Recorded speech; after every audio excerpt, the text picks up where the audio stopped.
Olá, pessoal. O tema da nossa aula de hoje é glândula pineal.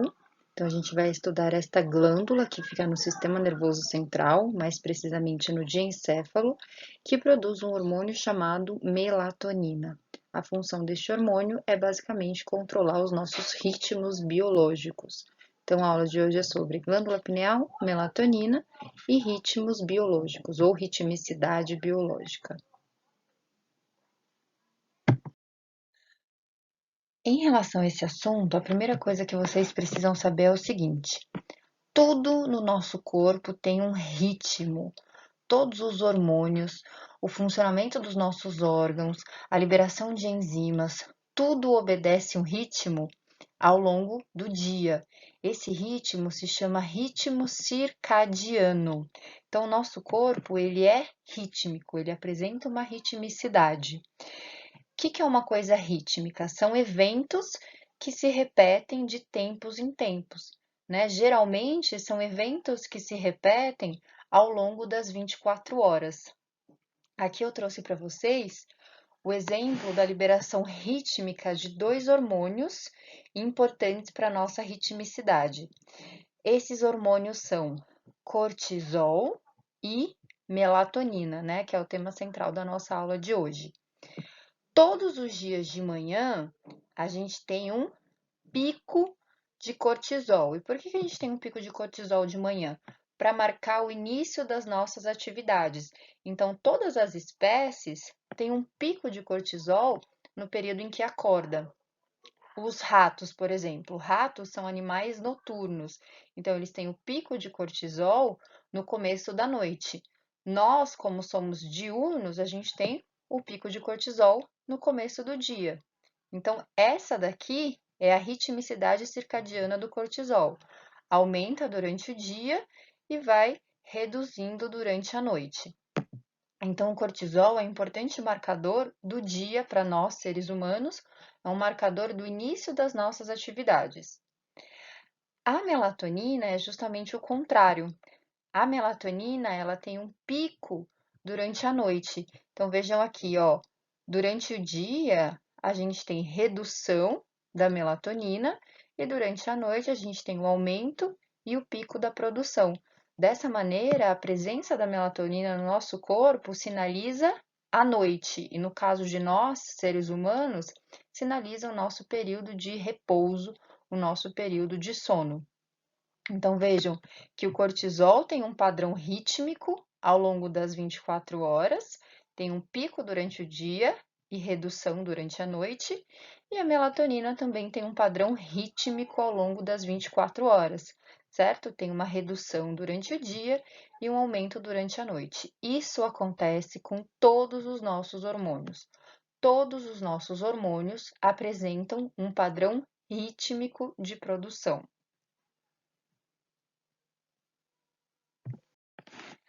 Aqui só para vocês saberem, né, que quando a gente fala ritmo circadiano, a gente está falando de um ritmo que se repete ao longo de 20 a 28 horas. Então, em média, ao longo das 24 horas. Melatonina e cortisol apresentam repetição do seu ritmo a cada 24 horas. Mas existem ritmos, por exemplo, chamados ritmos ultradianos, que são períodos menores que 24 horas e específicos. O melhor exemplo é o ritmo do batimento cardíaco, né? O nosso coração, ele bate várias vezes ao longo das 24 horas. Então, o ciclo cardíaco, ele se repete mais de uma vez ao longo de 24 horas. Então, por isso é chamado de ritmo ultradiano. E ritmos com períodos maiores que 24 horas são chamados de ritmo infradianos. Por exemplo, o ciclo menstrual feminino é um ciclo que tem um ritmo que se repete a cada 28 dias, né? Então, a repetição desse ritmo é maior que 24 horas, por isso que a gente chama de ritmo infradiano.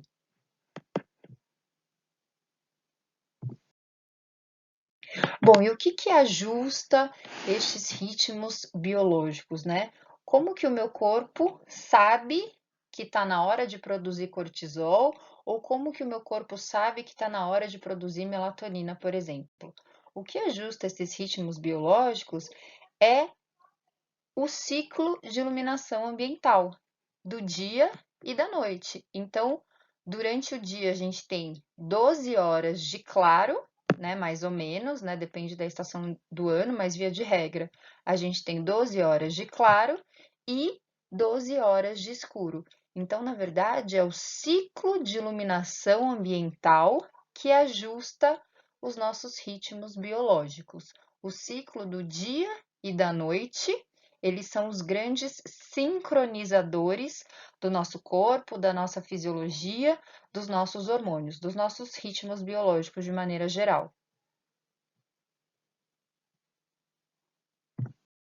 Bom, e de que maneira isso acontece, né? A primeira coisa que vocês têm que saber é que além do cortisol, a melatonina é um importante marcador dos nossos ritmos biológicos. E da onde vem a melatonina? Aqui a gente tem nessa imagem a figura do diencéfalo, que é essa regiãozinha aqui do sistema nervoso central. Aqui nessa região mais posterior, tem um localzinho chamado epitálamo, que é onde fica a glândula pineal. Então, aqui tem uma glândula que vai produzir este hormônio chamado melatonina. De que maneira?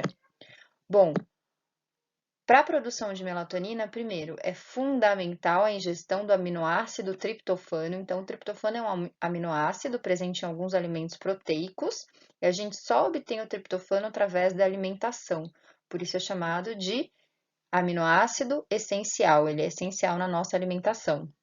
Então, a gente ingere o triptofano através dos alimentos e lá no nosso sistema nervoso central acontecem várias reações químicas, né, envolvendo várias enzimas, transformam esse triptofano em serotonina e lá na glândula pineal, exclusivamente no período noturno, a serotonina é convertida a melatonina. Então, vejam, começa com um aminoácido, que é o triptofano.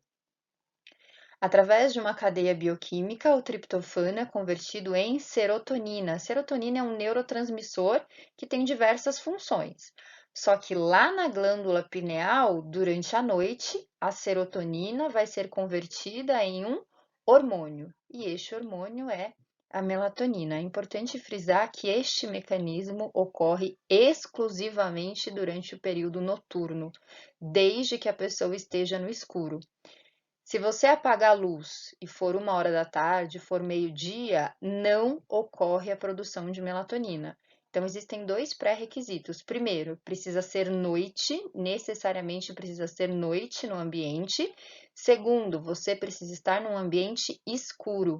Daqui a pouco eu vou explicar por quê, mas a melatonina, ela só é produzida quando a gente tem ausência da iluminação ambiental. Então, mesmo se for noite e você estiver num ambiente com as luzes acesas, essa produção de melatonina pode ficar comprometida.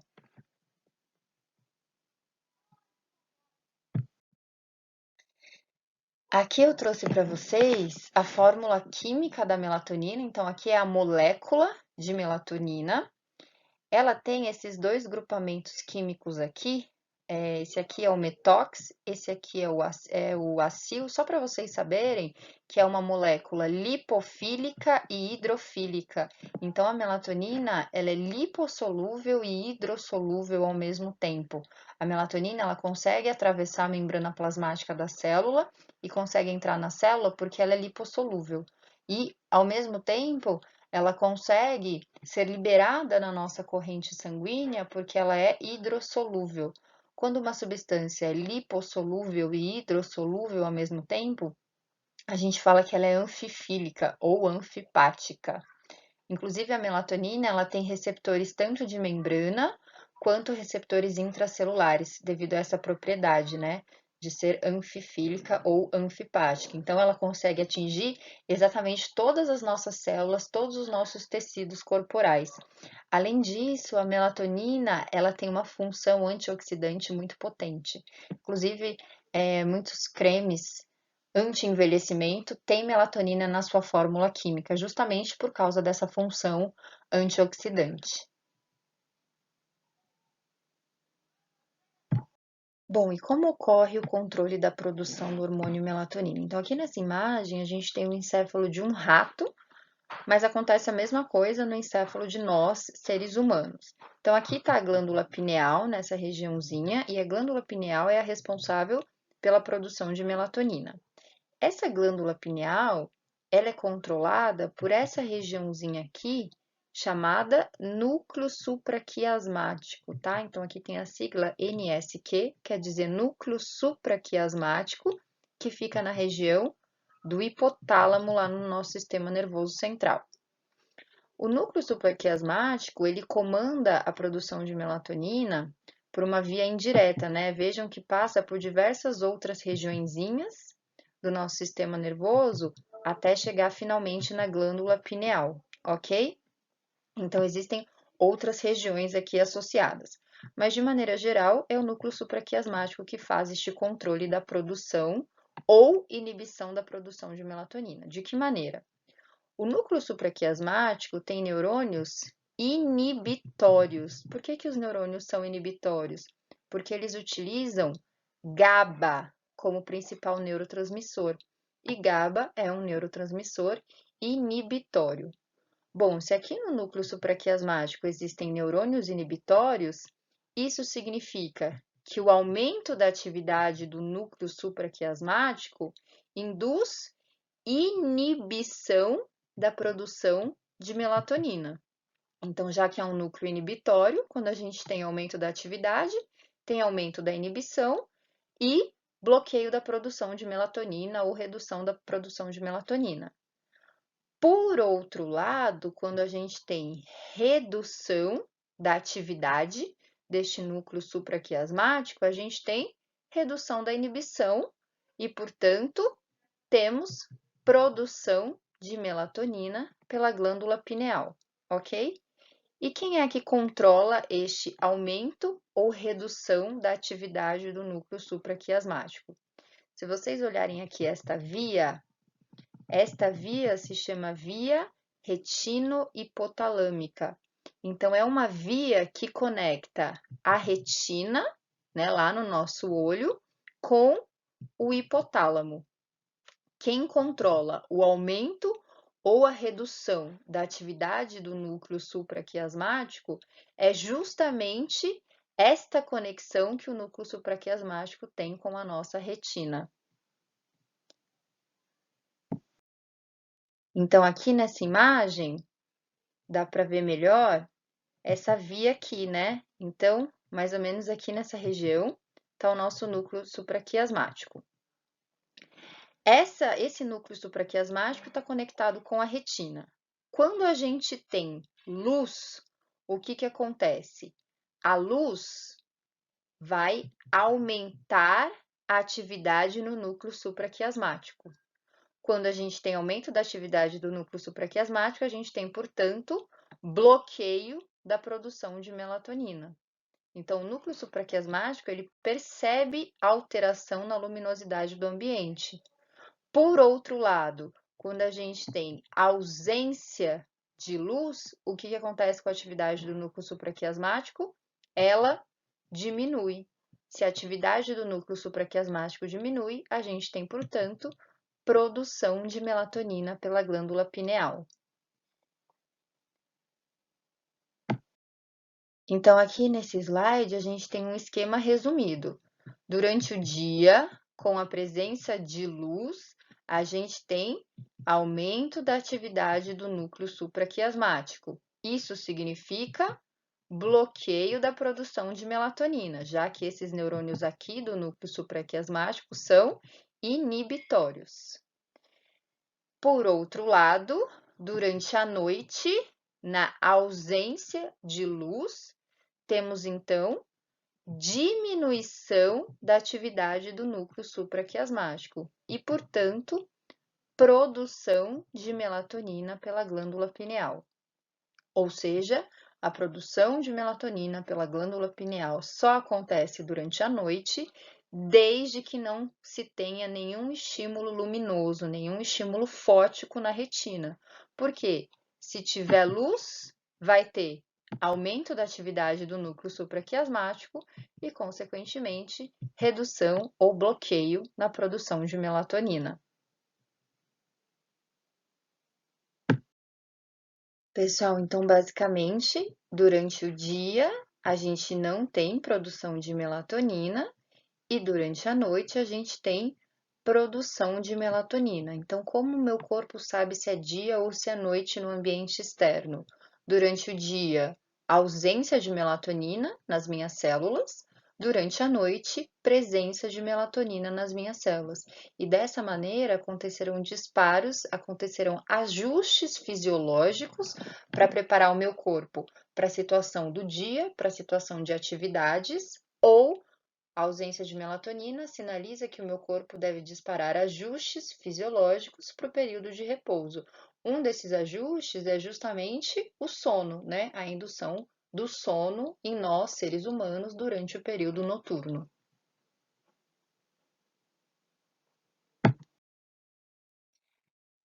Esse slide é só para mostrar para vocês o seguinte: existem espécies que são diurnas. O que são espécies diurnas? Nós, seres humanos, que temos as nossas atividades durante o dia. E existem espécies noturnas. Então, o principal exemplo é o rato, né? O rato, ele tem um ritmo de atividade ao contrário da gente. Ele fica acordado durante a noite, ele tem as suas atividades durante a noite e dorme durante o dia. Bom, a atividade, o período de atividade de nós seres humanos é durante o dia e dos ratos, o período de atividade é durante a noite. A nossa alimentação, ela acontece ou deveria acontecer durante o dia, por quê? Durante o dia é o nosso período de atividade, o nosso corpo está preparado para receber o alimento. Até a produção de insulina é diferente. Então, a nossa alimentação é durante o dia e a alimentação dos ratos acontece principalmente durante a noite.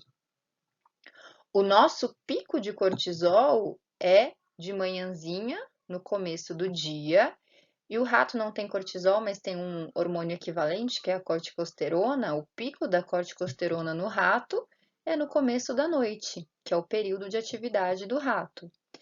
A nossa temperatura corporal, a gente tem um pico da temperatura corporal no final do dia, então a nossa temperatura corporal também é rítmica, e os ratos têm aumento da temperatura corporal no final da noite. Mas vejam que em relação à produção de melatonina, seja uma espécie diurna, como nós, seres humanos, seja uma espécie noturna, como é o caso dos ratos, a melatonina ela sempre vai ser produzida exclusivamente no período noturno. Então, a melatonina é um hormônio sinalizador da noite, é o sinal químico da noite, independentemente da espécie, ok? No caso do rato, a melatonina não induz o sono, porque o rato é um animal que tem que ter atividade durante a noite. Mas em nós, seres humanos, a melatonina induz o sono. Então, a melatonina, na verdade, é um sinalizador dos ritmos biológicos, pela sua presença ou pela sua ausência.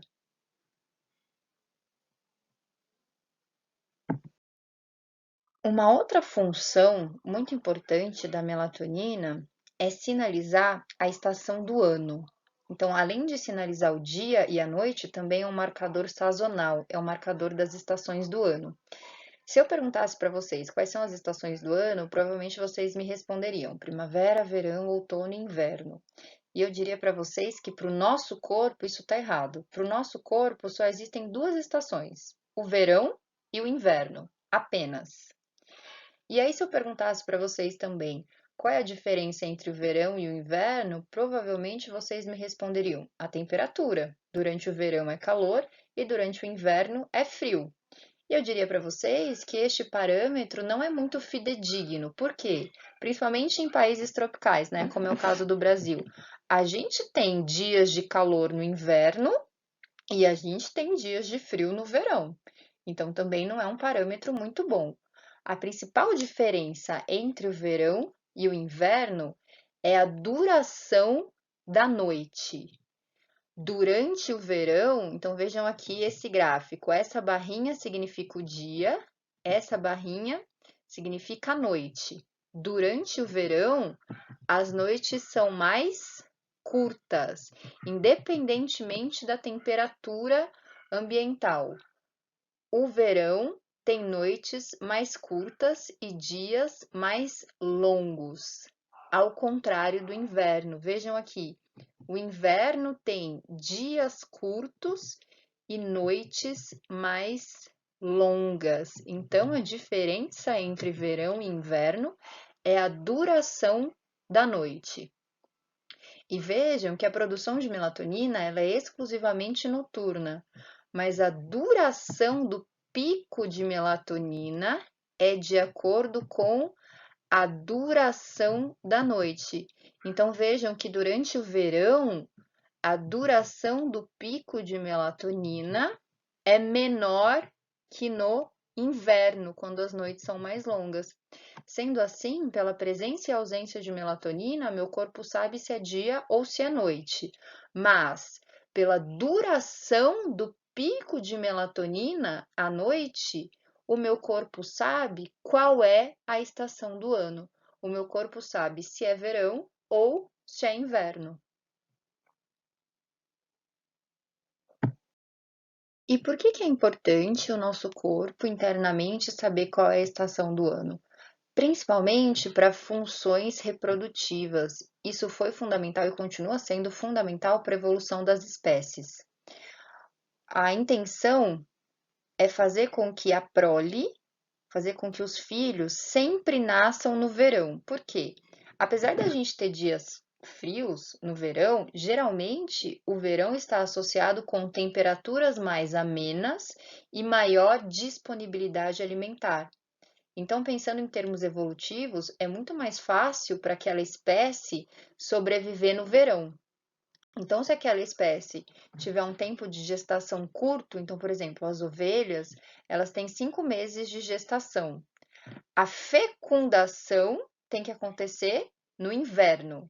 Então, no inverno, quando a ovelha tem mais melatonina, a melatonina favorece a fecundação. Então, a gente fala que a melatonina ela é pró-gonadotrófica. Então, a ovelha, por exemplo, ela é mais fértil no inverno. Se a fecundação acontece no inverno e a ovelha tem 5 meses de gestação, então a prole vai nascer no verão, né? Os filhotinhos lá da ovelha terão maior chances de sobrevivência. Por outro lado, nós, seres humanos, temos 9 meses de gestação. Isso significa que temos que ser mais férteis, nós mulheres temos que ser mais férteis no verão. Porque homens e mulheres, na verdade, né? A fecundação para os seres humanos é mais fácil no verão. Por quê? Se são 9 meses de gestação, se a fecundação ocorrer no verão, o bebê nasce no outro verão, né? Do ano seguinte. Então, no caso, a melatonina é antigonadotrófica, ou seja, a maior presença de melatonina que acontece no inverno dificulta a fecundação. É muito mais fácil a fecundação acontecer no verão do que no inverno, justamente para que o bebezinho nasça no verão e tenha maiores chances de sobrevivência. Então, a melatonina também é um sinalizador sazonal. E esta sinalização em relação à estação do ano é fundamental para fatores reprodutivos e, consequentemente, evolução das espécies.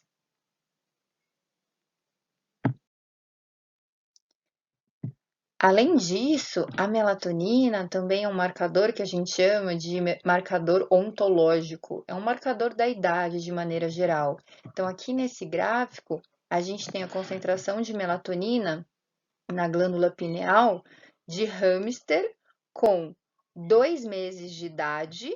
Então, vejam aqui, esse gráfico é a concentração de melatonina na pineal de hamster com 2 meses de idade e aqui, ó, com 18 meses de idade. Vejam como reduz a produção de melatonina conforme o envelhecimento. E aqui nesse outro gráfico é a concentração de melatonina em seres humanos. Então vejam que até 10 anos a gente tem uma produção muito elevada de melatonina.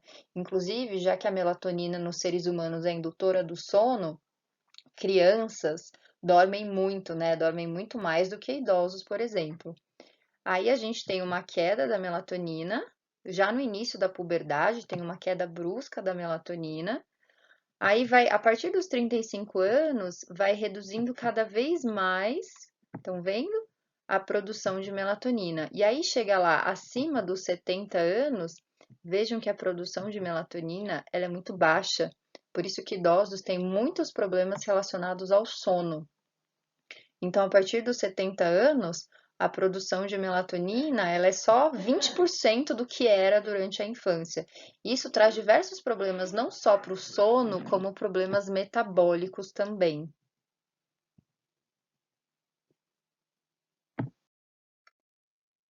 Então, as principais funções cronobiológicas da melatonina são basicamente essas: pela sua presença ou pela sua ausência lá no nosso corpo.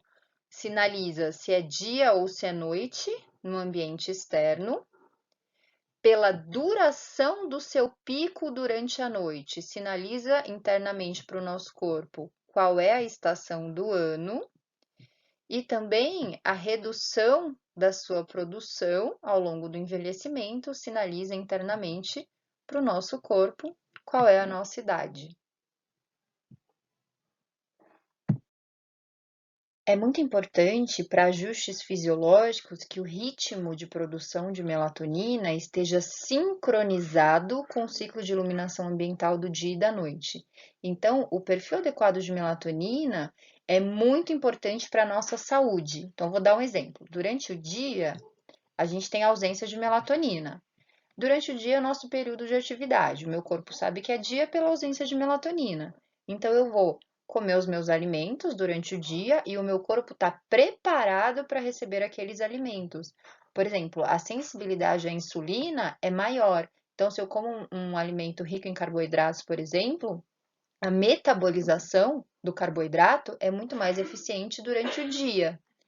Já durante a noite é o meu período de repouso, então o correto é dormirmos durante a noite e durante a noite a gente tem melatonina no nosso corpo. Já que estamos dormindo, é o período de jejum, não é o nosso período alimentar. Então, se por acaso eu comer algum alimento durante a noite, o meu corpo não está preparado para receber aquele alimento. Eu não tenho os ajustes fisiológicos para receber aquele alimento. Então, a metabolização vai ser diferente. Por exemplo, a gente tem menor sensibilidade à insulina durante a noite. Então, pode ser que eu tenha uma hiperglicemia noturna. E não necessariamente a pessoa seja diabética, né? O que causou essa alteração metabólica foi justamente um período de alimentação fora do período correto, né? Então, durante o dia, pela ausência de melatonina, o meu corpo sabe que é dia e eu tenho as minhas atividades, inclusive ingestão alimentar, e durante a noite, meu corpo sabe que é noite pela presença de melatonina. E aí o correto é o repouso. Quando ocorre troca do dia pela noite, acontece uma bagunça metabólica no nosso corpo. O nosso corpo, ele perde essa pista, esse sinal químico da noite. E aí o meu corpo internamente não sabe mais se é dia ou se é noite no ambiente externo. Isso pode induzir várias doenças metabólicas.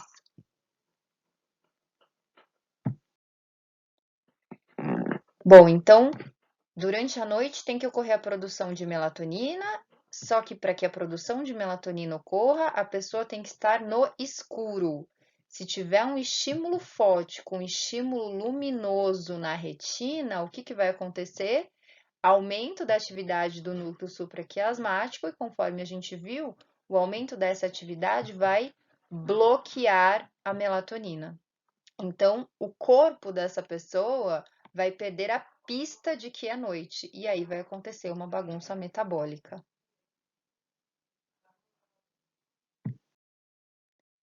Então, vejam aqui, ó, a pessoa começou a produzir melatonina, então durante o dia não tem a produção de melatonina. Foi anoitecendo, a pessoa produziu melatonina, e aí no meio da noite teve um estímulo fótico na retina. O que aconteceu? Reduziu a produção de melatonina. Dependendo da intensidade da duração desse estímulo fótico, a melatonina bloqueia e não volta mais. Mas em alguns casos pode até restabelecer a produção, né? Só que mesmo assim, naquela noite, a produção de melatonina foi prejudicada.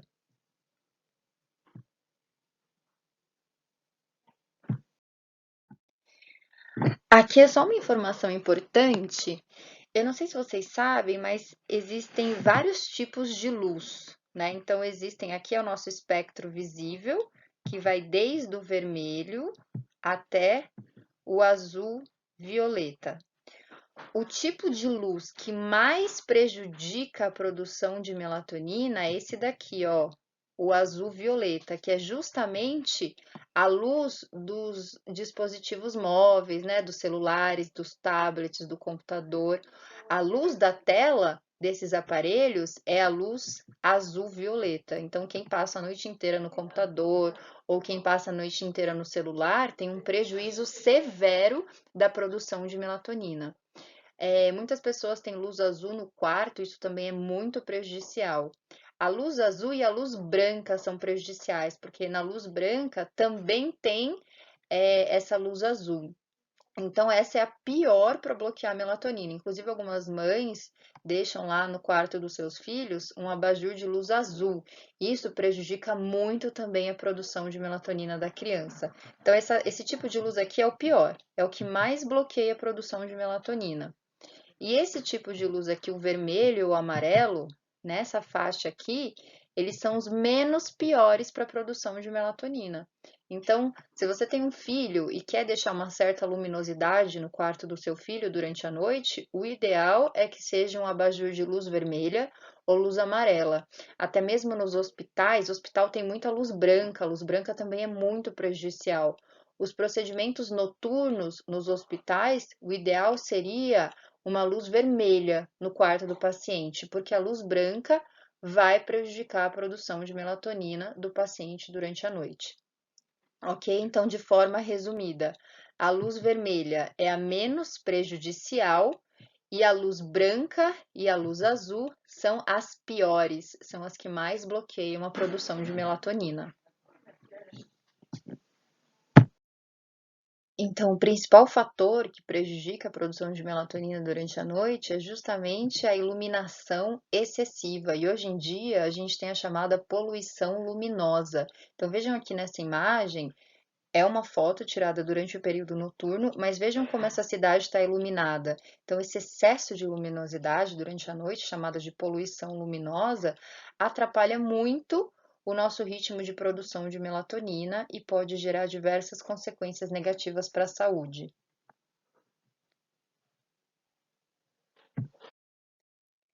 Além da poluição luminosa, existe uma patologia que é o diabetes. Na verdade, existem diversas patologias, o diabetes é uma delas, que também atrapalha a produção de melatonina. Então, o diabetes, esse trabalho, esse artigo mostra que o diabetes induz prejuízo também na síntese de melatonina. Então, além do envelhecimento, além da luminosidade, algumas doenças, como o próprio diabetes, também prejudicam a produção de melatonina.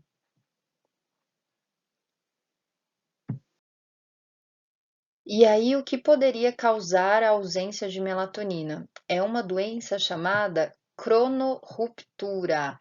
É uma doença descrita até que recentemente, não tem tantos trabalhos sobre isso na literatura em português, tá? Mas em inglês tem vários trabalhos já sobre a cronorruptura. O que é a cronorruptura? É uma bagunça rítmica interna, é uma desincronização circadiana interna como consequência da produção prejudicada de melatonina. E aí, essa produção prejudicada, essa ausência de melatonina, pode induzir intolerância à glicose, resistência à insulina, dislipidemia. Dislipidemia é o aumento de colesterol e triglicérides na corrente sanguínea. O metabolismo do fígado também fica prejudicado. O metabolismo do tecido adiposo, né, da nossa gordura branca, também fica prejudicado.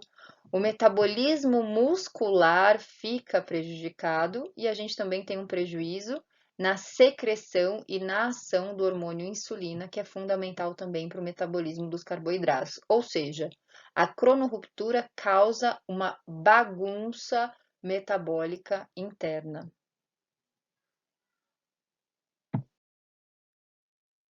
E essa cronorruptura, né, essa ausência da produção de melatonina durante a noite, induz desordens metabólicas, como diabetes, por exemplo. E aí vimos que o diabetes também reduz a produção de melatonina, o que causa a cronorruptura. Então vejam que a pessoa acaba entrando num ciclo vicioso que acaba culminando em obesidade. Então é muito importante que a gente durma durante a noite e é muito importante que a gente durma numa situação de escuro.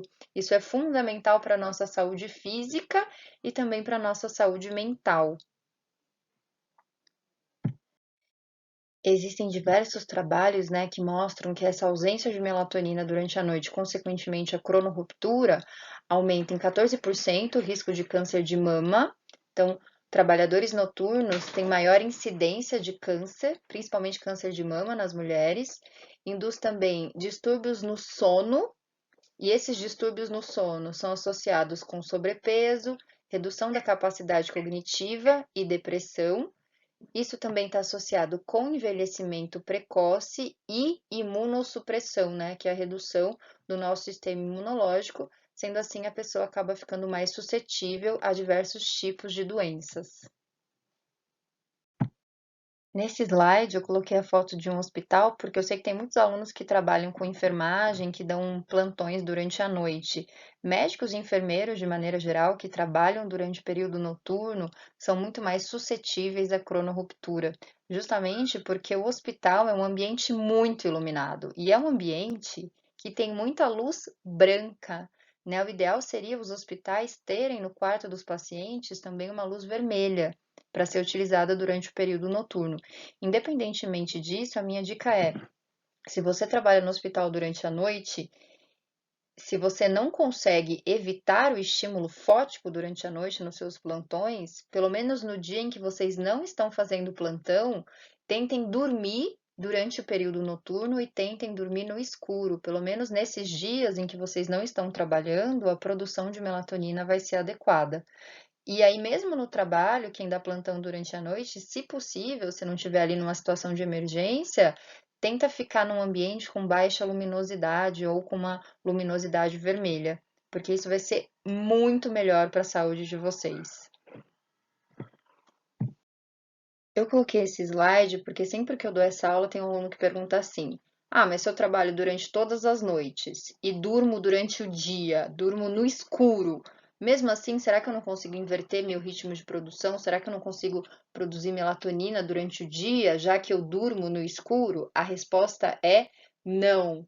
Não é possível inverter o ciclo de produção de melatonina, mesmo que todas as noites você trabalhe no claro, e aí durante o dia você dorme o dia inteiro no escuro. Você não tem produção de melatonina durante o dia. Isso não é possível. A produção de melatonina, o ritmo de produção, é um fator genético da espécie humana, aliás, de todas as espécies. Não é possível inverter o ritmo de produção de melatonina. Então, se uma pessoa trabalha todas as noites com uma luminosidade no ambiente, então, infelizmente, essa pessoa não produz melatonina nunca. E aí ela pode ter sérias consequências em relação à saúde. Mas isso é muito difícil, porque mesmo quem trabalha todo dia durante o período noturno, sempre tem final de semana, sempre tem um dia de folga, sempre tem férias. Então, em algum momento ou outro da vida, vai produzir melatonina. Mas é impossível inverter o ciclo de produção de melatonina. Nunca, em hipótese alguma, os seres humanos vão produzir melatonina durante o dia, mesmo que seja num ambiente escuro.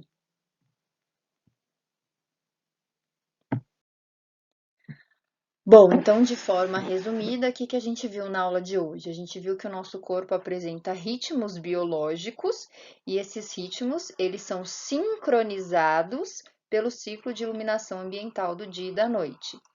Vimos que a melatonina é o sinal químico da noite, então a presença de melatonina no nosso corpo indica que é noite e é o principal intermediador entre o ciclo de iluminação ambiental e a nossa ritmicidade fisiológica.